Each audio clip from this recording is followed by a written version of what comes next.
Bonjour les Michimous, j'espère que vous allez très bien. Aujourd'hui pour le Marstérix, je vous propose qu'on aborde une dernière petite vidéo sur le thème de Astérix et la zizanie.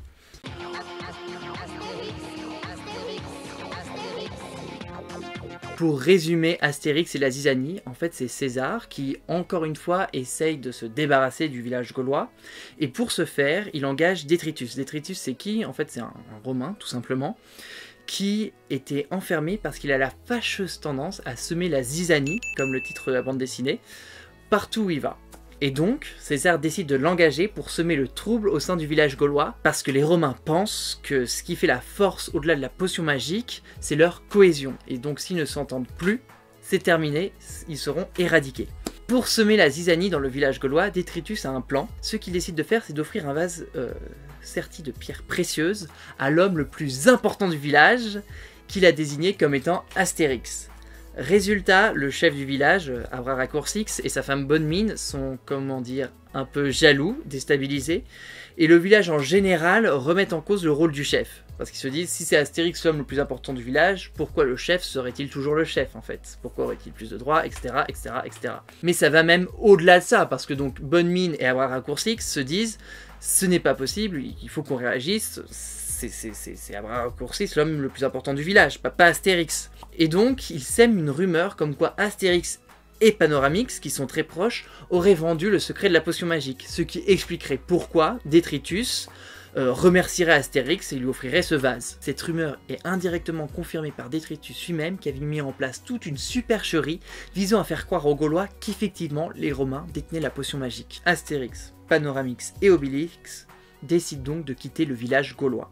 Ils s'en vont directement vers le camp du Romain, Détritus, pour lui annoncer qu'il a gagné. Il a semé suffisamment le trouble et la zizanie au sein du village, il n'y a plus aucune cohésion, ça y est, il peut enfin les envahir, en fait, tout simplement. Suite à cette bonne nouvelle, Détritus et tous les campements romains décident de foncer vers le village pour l'assujettir.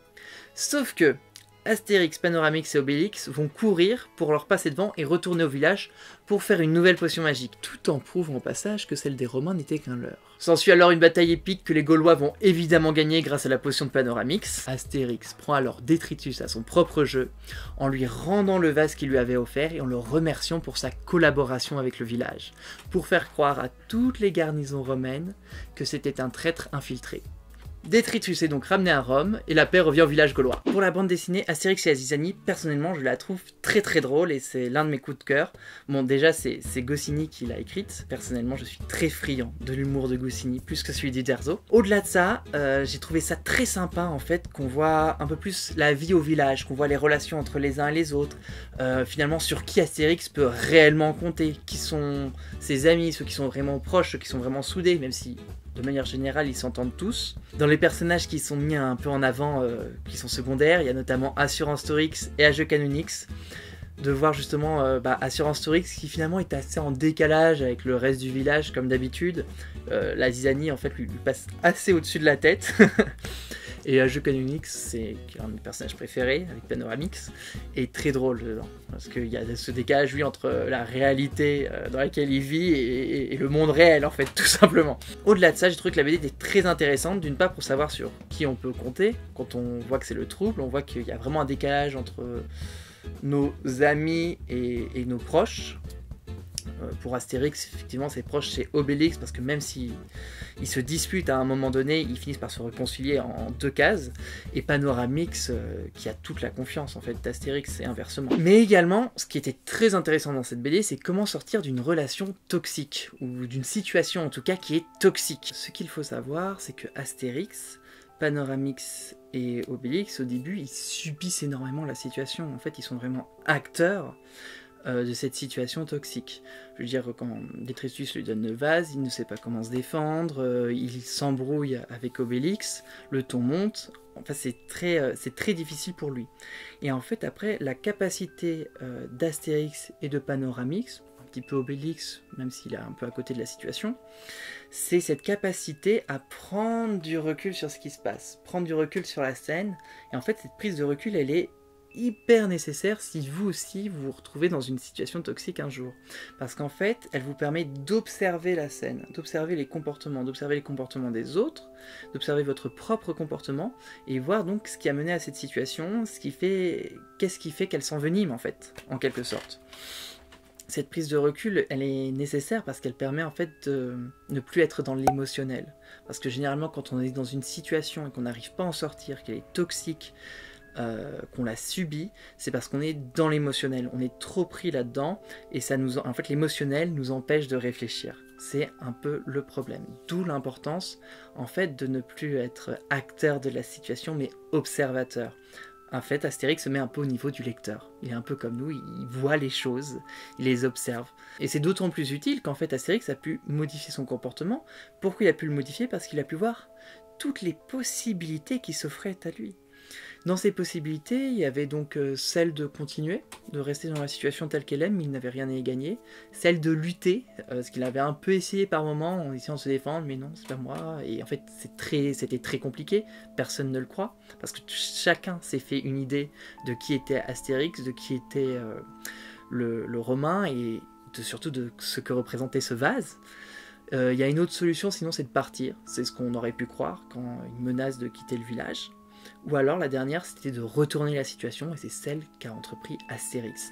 Pour retourner la situation, grâce à cette fameuse prise de recul sur laquelle j'insiste, il a cherché quelle était, d'une certaine manière, la bonne intention de Détritus.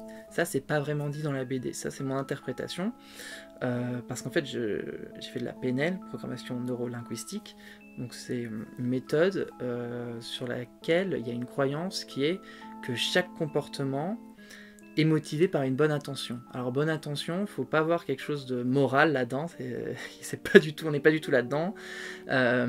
C'est bonne intention pour soi ou pour quelqu'un d'autre. La bonne intention de Détritus, c'est pas de détruire le village gaulois, ça c'est pas une bonne intention, ça n'a aucun intérêt, ça ne lui apporte rien. Non, détruire le village gaulois, c'est un moyen pour Détritus d'obtenir quoi? D'obtenir à ce que les Romains gagnent. Ça peut être une bonne intention, mais en vérité, ça c'est celle que peut percevoir Astérix, mais la véritable bonne intention de Détritus, c'est de récupérer sa liberté. Ça c'est plutôt une bonne intention, pour soi. Malheureusement, les moyens employés pour les autres sont extrêmement négatifs. Parce que le moyen qu'il utilise, c'est donc détruire le village, en semant quoi? La zizanie. Et donc Astérix va comprendre ça, il le comprend, c'est obligatoire. Si Astérix n'avait pas compris quelle était la bonne intention de Détritus, il n'aurait pas pu retourner la situation, ça aurait été impossible. Donc d'une certaine manière, il s'est mis à la place de Détritus. C'est mis en ellipse, ça, mais c'est ce qu'il a fait, puisque il n'aurait pas eu l'idée, avec Panoramix et Obélix également, d'aller voir Détritus dans le camp romain et de lui dire « tu as gagné, c'est bon, tu as obtenu ce que tu voulais, la zizanie est semée au village, nous partons. » Il est donc sans défense, faisant ce que tu veux. Et en fait, ça, il fallait capter la bonne intention. Donc l'objectif, détruire le village, ok, pourquoi? Parce que bonne intention, c'était faire gagner le camp romain. Comme Détritus est persuadé qu'il a gagné, qu'il va retrouver sa liberté, que les Romains vont vaincre le village, il fonce donc avec les Romains pour assujettir les Gaulois. Et c'est ce qui permet après à Astérix donc, de retourner complètement la situation, en fait. En gros, il dit à Détritus, tiens, je te donne ce que tu veux. Et donc, comme Détritus a obtenu ce qu'il voulait, il a plus à se comporter comme il se comportait. D'ailleurs, si vous regardez bien dans la bande dessinée, Détritus, finalement, n'est plus du tout dans la stratégie de semer le trouble. Là, il est dans la stratégie de on y va, on détruit tout et on rentre à la maison. Il se met au même niveau, finalement, que les autres Romains. Et ce, malgré le fait que Astérix, Panoramix et Obélix soient de nouveau rentrés dans le village. Parce qu'il aurait pu tenter, alors je ne sais pas comment, mais de nouveau ses supercheries, de jouer les sycophantes. Mais ce n'est pas le cas. Parce que justement, Astérix lui a donné ce qu'il voulait, donc il n'avait plus de raison d'avoir le comportement précédent. Et donc, Astérix retourne la situation jusqu'au bout, en adaptant quoi? Le comportement de Détritus. Parce qu'il a réussi à l'observer, et donc il s'est dit, il m'a donné le vase, et ben je vais faire pareil. Ça va être retour à l'envoyeur, je te donne le vase, et je te remercie pour ta collaboration. Et c'est grâce à ça qu'il a pu retourner la situation, et c'était également poussé par une bonne intention. Parce que là on peut se dire, en fait Astérix il voulait juste se venger de Détritus. Non, ça va au-delà de la vengeance. Parce que se venger, tu y vas, tu lui casses la figure, on n'en parle plus, tu vois.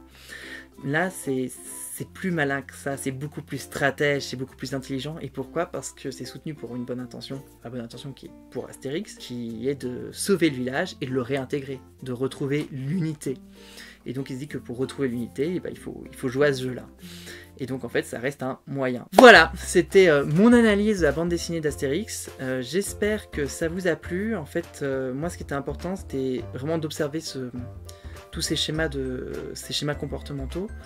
Alors c'est très vulgarisé, bien évidemment, on est dans une bande dessinée, il y a un scénariste derrière, la vie c'est un peu plus compliqué que ça, mais c'était vraiment juste pour vous montrer que quand vous êtes dans une situation négative, que vous jugez comme toxique, alors c'est pas forcément la personne qui est toxique, vous qui êtes toxique, etc. etc. Parfois c'est juste une affaire de comportement, de manque d'écoute et un manque surtout d'observation et surtout un surplus émotionnel. Donc si ça vous arrive, n'hésitez pas à prendre un tiers toujours qui est beaucoup plus observateur de la situation, qui n'est pas engagé émotionnellement, qui va vous aider à prendre du recul et à voir comment vous pouvez changer votre comportement. Parce qu'en vérité, le meilleur moyen pour éviter de subir une situation, c'est de changer son comportement, selon moi en tout cas. Je vous souhaite donc un très joyeux Marstérix, encore une fois. Je vous envoie plein de bisous les Michimous et prenez soin de vous. Salut!